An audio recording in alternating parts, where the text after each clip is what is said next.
राजू, हमारी मैम ने क कबूतर से ज्ञ ज्ञानी तक सभी व्यंजन करा दिए हैं। क्या तुम्हें अच्छे से समझ आ गए? हाँ, मुझे तो सब समझ आ गए। मैम ने इतने अच्छे से सभी व्यंजनों को बोलना, लिखना, उनसे बने शब्दों के बारे में भी बताया। क्या तुम्हें समझ ही नहीं आए? हाँ भाई, मैंने भी अच्छे से सीख लिए हैं और मेरी मम्मी भी बहुत खुश है कि मैंने इतनी जल्दी सभी व्यंजन अच्छे से सीख लिए हैं। मेरी मम्मी भी ज्ञानोदय यूट्यूब चैनल पर देखकर मेरा अभ्यास करवाती रहती हैं। अच्छा बताओ, आज मैम कक्षा में क्या कराने वाली हैं? कल तुम नहीं आए थे क्या मोहन? मैम ने बोला था ना, आज वो आधे अक्षर वाले शब्द कराएंगी। आधा अक्षर? ये क्या होता है? वही तो आज मैम कराने वाली हैं। चलो चलो जल्दी से, कमलेश मैम कक्षा में आ गई होंगी। नमस्ते मैम। नमस्ते बच्चों। अरे आज तो आप बहुत खुश दिखाई दे रहे हैं सभी। क्या बात है? लगता है सभी ने व्यंजनों को अच्छे से याद कर लिया है। बच्चों, जब आप सभी व्यंजन पढ़ रहे थे तो क्या आपने ध्यान दिया कि उनमें अ की आवाज सुनाई दे रही है? जैसे बोल कर देखो, क, ख, ग, घ। आ रही है ना पीछे अ की आवाज? तो बच्चों, जिन व्यंजनों में अ की आवाज सुनाई देती है वो पूरे पूरे लिखे जाते हैं, लेकिन जिनमें अ की आवाज सुनाई नहीं देती उनको हम आधे अक्षर के रूप में लिखते हैं, या पूरा व्यंजन लिखकर उसके नीचे हलंत लगाते हैं। हलंत यानी कि एक छोटी तिरछी रेखा। लेकिन अभी आपको हलंत के बारे में इतना ज्यादा समझने की आवश्यकता नहीं है। जब आप बड़ी कक्षा में जाएंगे तो आपको समझ आ जाएगा। तो इस तरह से आधे अक्षर वाले बहुत सारे शब्द होते हैं। तो चलो हम भी बनाते हैं ऐसे बहुत सारे शब्द। आप तैयार हैं इसके लिए? मच्छर। तो देखो बच्चों, इसमें आधा अक्षर कौन सा है? बिल्कुल सही, च। पत्थर। और इसमें कौन सा है आधा अक्षर? बिल्कुल सही, त। बच्चा। अरे इसमें तो दो च हैं, कौन सा आधा है? बिल्कुल सही, बीच वाला। बच्चों, आप भी ऐसे शब्द सोचो जिसमें आधा अक्षर आता है और उन्हें अपनी उत्तर पुस्तिका में लिखो। बच्चों, मैंने अभी आपको बताया है ना कि सभी व्यंजनों में से अ की आवाज सुनाई देती है, यानी अ उनमें जुड़ा होता है। देखते हैं किस तरह इनमें अ की आवाज सुनाई देती है। और ये है क। देखो, क के नीचे हलंत लगा है, वह आधा अक्षर है और इसे हम थोड़ा सा जल्दी बोलते हैं। देखो, बोलकर देखते हैं। क, अ, क,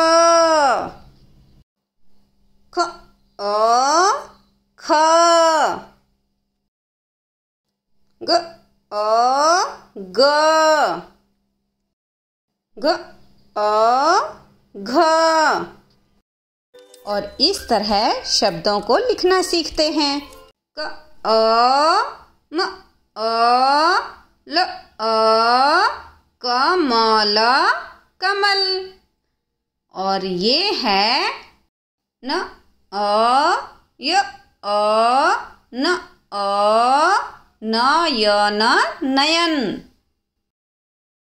और अब हम इसको पढ़कर देखते हैं। फ, अ, ल, अ, फल, फल। तो बच्चों, आप भी ऐसे खूब सारे शब्द बनाइए और उन्हें अपनी उत्तर पुस्तिका में लिखने का अभ्यास करिए। आप सभी को समझ आ गया ना किस तरह से लिखना है? जी मैम। अरे यहाँ क्या हो रहा है? कोई मुझे भी तो बताए। बच्चों, आज हम एक बहुत ही मजेदार खेल खेलते हैं और वह खेल है मात्राओं का खेल। मेरे पास ये दो पोटली हैं। यह व्यंजनों की पोटली और यह है मात्राओं की पोटली।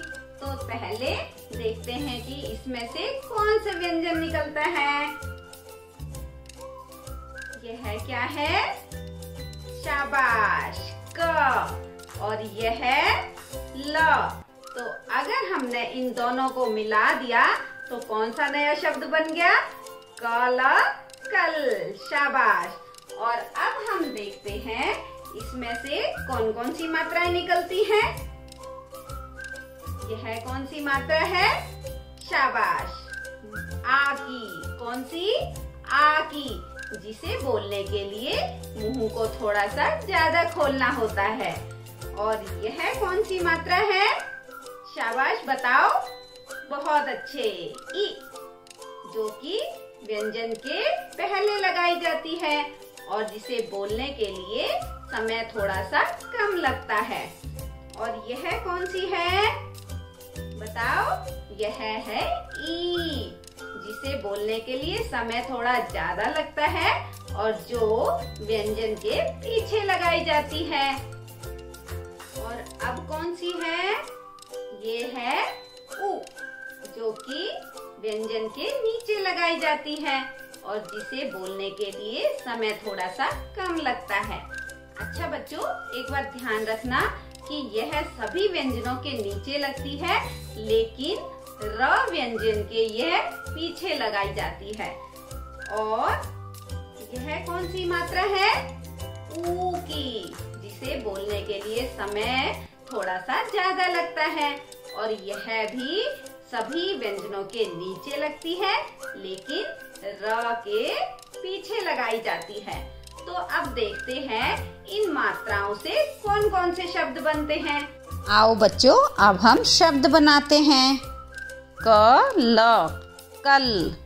और अगर हमने क के साथ आ की मात्रा लगा दी तो बन गया काल। और यही मात्रा हमने ल के साथ लगा दी तो बन गया क, ला, कला। और हमने आ की मात्रा दोनों के साथ लगाई तो क्या बना? का, ला, काला। और ये है ई की मात्रा, तो क में अगर हमने ई की मात्रा लगा दी तो क्या बन गया? कि ला, किला। क्या बना? किला। और ये है ई की मात्रा, क में हमने लगाई ई की मात्रा तो बन गया कील। और यही मात्रा अगर हमने ल पर लगा दी तो बन गया कली, कली। और ये है उ की मात्रा, अगर हमने क में उ की मात्रा लगाई तो बन गया कुल। और ये है कलर, कलर। क में अगर हमने ऊ की मात्रा लगा दी तो बन गया कूलर, कूलर। तो देखा बच्चों आपने, अगर मात्रा जिस किसी भी अक्षर के नीचे लग जाती है तो वह नया ही शब्द बना देती है। तो आओ इन मात्राओं से ऐसे बहुत सारे शब्द बनाते हैं। और बच्चों, अब करते हैं हम वही तस्वीर वाली गतिविधि। याद आ गया? तो इस बार बच्चों आपको चित्र को देखकर पहचानना है कि यह कौन सी मात्रा से शुरू हो रहा है। तो चलो देखते हैं कि आपके सामने पहले कौन सा चित्र आता है। देख लिया बच्चों? क्या है ये? शाबाश, ताला। और ये है, हाँ, जिसे खाने से हमारा खून बढ़ जाता है। क्या है? अनार। और ये है गाजर, जिसको खाने से हमारी आँखों की रोशनी बढ़ती है। इसलिए मौसम में आई गाजरों को जरूर खाया करो। तो बच्चों, आपने देखा अनार, ताला और गाजर, इसमें कौन सी मात्रा सुनाई दे रही है आपको? जिया, तुम बताओ बेटा। मैम जी, इसमें तो आ की आवाज सुनाई दे रही है। बहुत अच्छे बच्चों, अब हम उन शब्दों को देखते हैं जिसमें आ की मात्रा आती है। मेरे साथ बोलो, आ म, आम। आ आकाश, आकाश। आकाश का मतलब होता है आसमान। अरे आसमान में भी आ की मात्रा आ गई। और ये है तालाब, तालाब। तो बच्चों अब आपने क्या काम करना है? आपके आसपास ऐसे बहुत सारे शब्द हैं जिनमें आ की मात्रा लगती है। तो आपने उन शब्दों को अपनी उत्तर पुस्तिका में लिखकर घर पर मम्मी पापा या किसी बड़े भाई बहन को दिखाना है, या विद्यालय में आकर अपने अध्यापक या अध्यापिका को ज़रूर दिखाना है। तो चलो तस्वीर वाली गतिविधि एक बार फिर से करते हैं। देखो बच्चों, इस चित्र में क्या हो रहा है? मैम जी, इसमें तो सूरज उगता हुआ दिखाई दे रहा है। आपने बिल्कुल सही बताया, क्योंकि अब दिन का समय है। बच्चों अब इस चित्र को ध्यान से देखो। इस चित्र में कौन काम कर रहा है? किसान। और इस चित्र में दिखाई दे रही है किताब। तो बच्चों अब मुझे बताओ, दिन, किसान और किताब, इन शब्दों में आपको कौन सी मात्रा सुनाई दे रही है? मैम जी, ई की मात्रा। बिल्कुल सही बताया। तो बच्चों देखते हैं कि ई की मात्रा वाले शब्दों को हम किस तरह से बोलते हैं। देखो, चिड़िया, चिड़िया। अभी मैंने आपको बताया था ना, जो ई की मात्रा होती है उसको बोलने के लिए समय थोड़ा सा कम लगता है और वह व्यंजन के पहले लगाई जाती है। तो आप सभी भी मेरे साथ एक बार बोलो, चिड़िया। और ये है विमान, विमान, विमान मतलब हवाई जहाज। और ये गिलास, गिलास, गिलास। अब हम ई की मात्रा वाले शब्दों को बोलकर देखते हैं। लड़की, लड़की। हाथी, हाथी। आप भी बोलो, हाथी। मछली, मछली, मछली। और अब ऊ वाले शब्दों को बोलकर देखते हैं। मुर्गी, मुर्गी, मुर्गी। गुड़िया, गुड़िया, गुड़िया। जुराब, जुराब, जुराब। और अब हम पढ़ते हैं ऊ वाले शब्दों को। कबूतर, कबूतर,